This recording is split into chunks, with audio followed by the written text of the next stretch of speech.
Welcome to రాజనీతి. ఉమ్మడి ఆంధ్రప్రదేశ్ విభజన తర్వాత తెలంగాణలో తెలుగుదేశం పార్టీ కొడిగట్టింది. దాదాపుగా లేదని చెప్పాలి. అక్కడక్కడ కార్యకర్తలు ఉంటారు, అభిమానులు ఉంటారు, అంతే.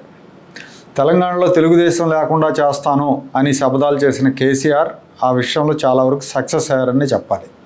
ఆయన ఉద్యమ సమయంలో చాలాసార్లు చెప్పారు తెలుగుదేశం లేకుండా చేస్తానని. గెలిచిన తర్వాత చెప్పారు.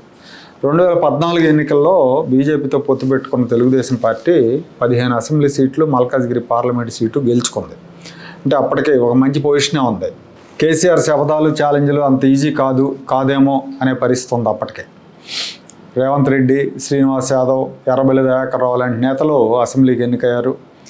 రంగారెడ్డి, హైదరాబాద్, ఖమ్మం, పార్ట్ ఆఫ్ నల్గొండ, నిజామాబాద్, మహబూబ్నగర్ జిల్లాల్లో కార్యకర్తల అభిమానుల బలం ఆ పార్టీకి బాగా ఉంది అప్పట్లో.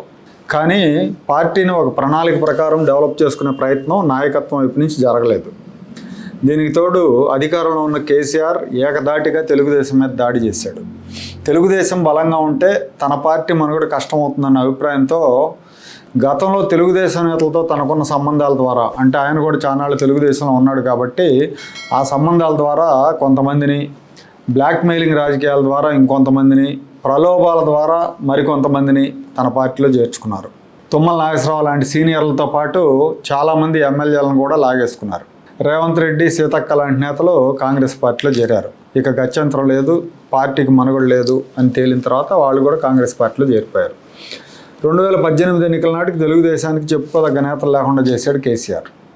ఆ ఎన్నికల్లో తెలుగుదేశం కాంగ్రెస్తో పొత్తు పెట్టుకుంది. ఆ పొత్తు ఇంకా ఆ పార్టీని దెబ్బతీసింది, ఇంకా బాగా దెబ్బతీసింది. కేవలం 2 సీట్లే గెలుచుకుంది. ఆ 2 సీట్లు కూడా ఉమ్మడి ఖమ్మం జిల్లా చలవే. ఒకవైపు కేసీఆర్ దాడి, మరోవైపు చంద్రబాబు నాయుడు తీసుకున్న నిర్ణయాలు ఆ పార్టీని తెలంగాణలో లేకుండా చేశాయని చెప్పాలి.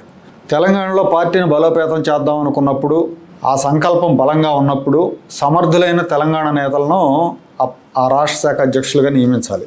కానీ విభజన తర్వాత చంద్రబాబు నాయుడు డమ్మీ నేతలను అధ్యక్షులుగా పెట్టారు.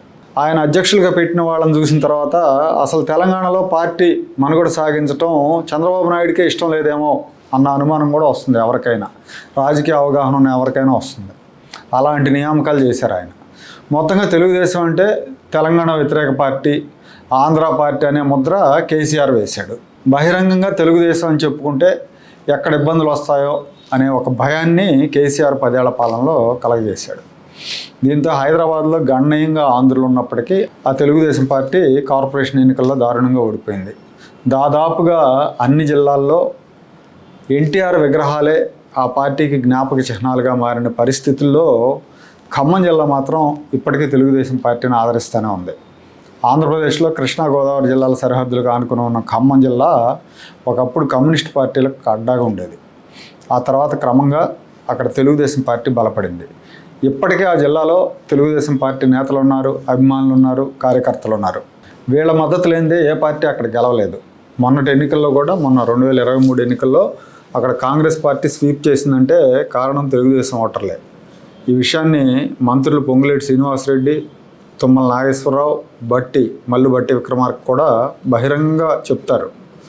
ఎందుకంటే మొన్నటి ఎన్నికల్లో చంద్రబాబు నాయుడు గారి అరెస్ట్ తర్వాత కేటీఆర్ కామెంట్స్ ఇవన్నీ చూసిన తర్వాత బహిరంగంగా నిరసన ప్రదర్శన చేయడానికి కూడా అనుమతించమని చెప్పిన తర్వాత అందరూ కూడా టీఆర్ఎస్కి వ్యతిరేకంగా తెలుగుదేశం అభిమానులు ఓటు చేశారు, కాంగ్రెస్ పార్టీకి ఓటేశారు.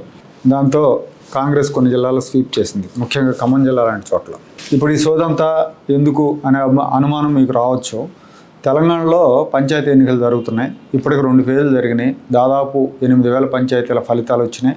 కాంగ్రెస్ పార్టీ దాదాపు 5,000 పంచాయతీలు గెలుచుకుంది. బీఆర్ఎస్ పార్టీ 2,400 పంచాయతీలు, పైచిలుకు పంచాయతీలు గెలుచుకుందని చెప్తున్నారు. బీజేపీ కూడా దాదాపు 350 పంచాయతీలు గెలుచుకుందంటున్నారు. ఇంకా కమ్యూనిస్టులు, ఇండిపెండెంట్లు కూడా కొన్ని స్థానాలు గెలుచుకున్నారు. కానీ తెలుగుదేశం పార్టీకి నాయకుడు లేకుండా, అసలు పార్టీ ఉందో లేదో తెలియని పరిస్థితుల్లో ఖమ్మం జిల్లాలో కొన్ని గ్రామాల్లో సర్పంచి, వార్డు మెంబర్ పదవులకు తెలుగుదేశం కార్యకర్తలు నామినేషన్లు వేశారు. వాళ్ళకి ఎవరు ప్రోత్సాహం లేదు, ఏ నాయకుడు చెప్పలేదు నామినేషన్ ఏమని. వాళ్ళంతటా వాళ్ళు స్వచ్ఛందంగా నామినేషన్లు వేశారు, ప్రచారం చేశారు. దాదాపు 12కు పైగా పంచాయతీల్లో గెలుపు జెండా ఎగరేశారు. వైరా నియోజకవర్గంలో అయితే కొణిజర్ల మండలంలో ఒక గ్రామంలో 3,500 ఓట్లు ఉంటే తెలుగుదేశం మద్దతున్న అభ్యర్థి అక్కడ 1,296 ఓట్ల మెజారిటీ సాధించారు.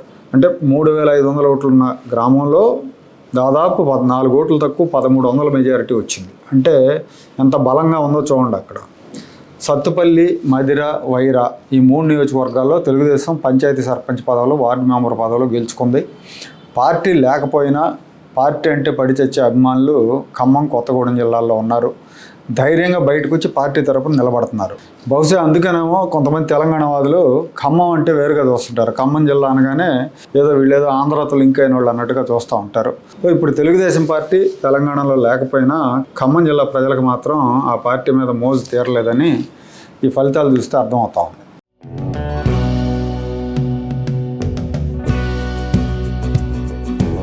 Like, share and subscribe to Rajaniti channel.